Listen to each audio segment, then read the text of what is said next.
문화체육관광부가 어제 대국민 사과를 하고 특검 수사에 협조하겠다고 밝혔습니다. 청와대 지시로 문화예술계 블랙리스트를 작성하고 실행한 것을 사과한 것인데요. 문화계와 정치권은 발표 주체가 잘못됐다고 반발했습니다. 사과문을 발표한 사람은 블랙리스트 작성건으로 박영수 특별검사팀의 조사까지 받은 송수근 차관이기 때문입니다. 송수근 차관은 문화체육관광부 기획조정실장으로 재직하며 블랙리스트를 관리하고 총괄했다는 의혹을 받고 있습니다. 한겨레 보도였습니다. 김기춘 전 대통령 비서실장이 재직하면서 보수 우파 단체들에게 재정 지원을 지시했다. 이런 진술을 박영수 특별검사팀이 확보했습니다. 전직 청와대 정무수석실 직원이 밝힌 것인데요. 이 과정에는 박준우, 조윤선 전 정무수석도 관여한 것으로 나타났습니다. 전 정무수석실 직원은 2013년 말에서 2014년 초 당시 김기춘 비서실장이 내린 우파 시민단체 지원 지침을 당시 박원우 정무수석으로부터 전달받았다고 진술했습니다. 또한 2014년 6월에 교체된 조윤선 전 정무수석에게도 관련 사실을 보고했다고 밝혔습니다. 경향신문이 보도했습니다. 보안 손님으로 청와대를 들락거린 최순실이 1970년대에도 비슷한 생활을 했다는 증언이 나왔습니다. 대통령 박근혜의 사촌오빠 박준홍 씨가 동아일보와의 인터뷰에서 밝힌 내용입니다. 박준홍 씨는 40년 전에도 최순실이 박근혜의 말벗으로 청와대에서 잠을 잤으며 바깥 심부름을 도맡아 했다고 이야기했습니다. 또한 당시는 최순실이 박근혜로부터 이득을 취하려는 모습을 보이지 않았지만 관계는 그때와 똑같다고 덧붙였습니다. 동아일보가 보도했습니다. 박영수 특별검사팀이 정유라가 외환관리법을 위반한 것으로 보고 수사 중에 있습니다. 정유라는 2015년 최순실의 예금 3억과 최순실 정유라 공동 소유의 강원도 부동산을 담보로 하나은행에서 보증 신용장을 받았습니다. 하나은행은 총 4억 8천여만 원의 지급보증 신용장을 써줬는데 정유라는 이 신용장을 활용해 하나은행 독일 법인에서 38만 5천 유로를 대출받았습니다.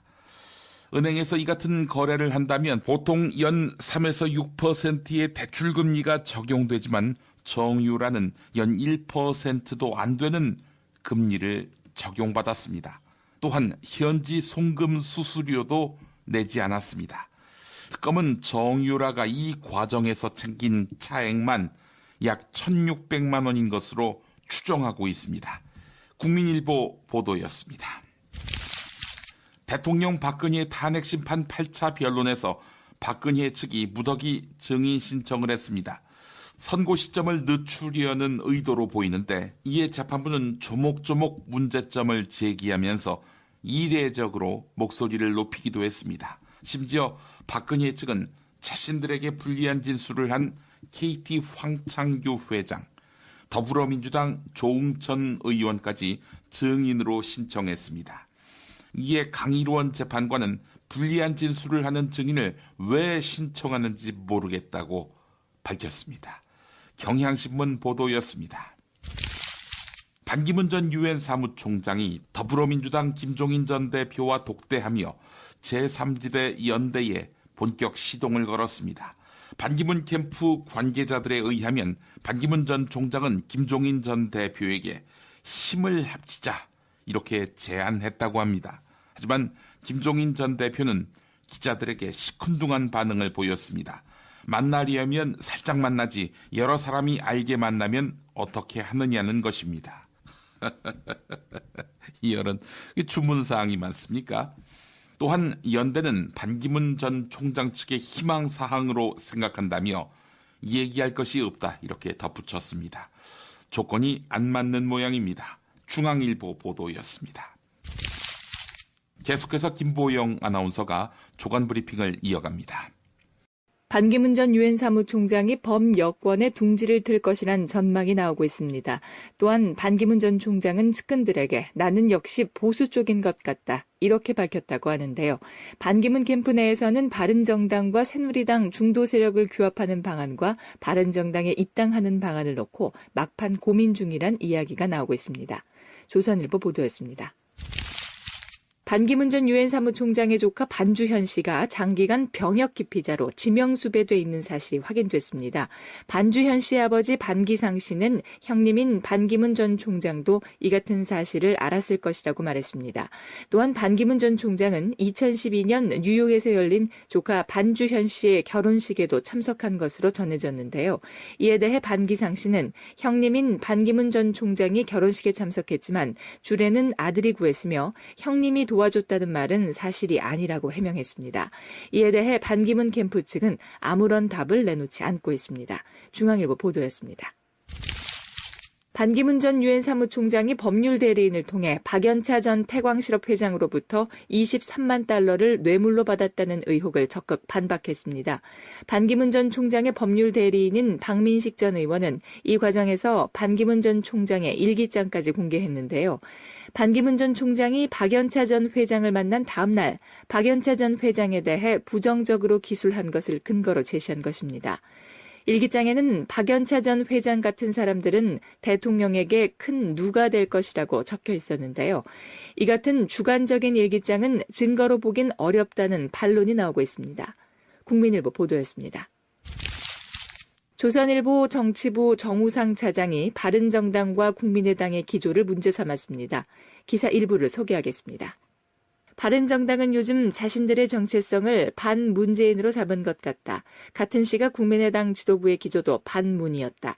여야의 나눠먹기에 질린 적지 않은 국민들은 바른정당이나 국민의당에 기대를 걸었다. 바른정당이나 국민의당이 그런 훈수만 하다 끝날 것인지 그 벽을 넘을 수 있을지 곧 판가름 날 것이다.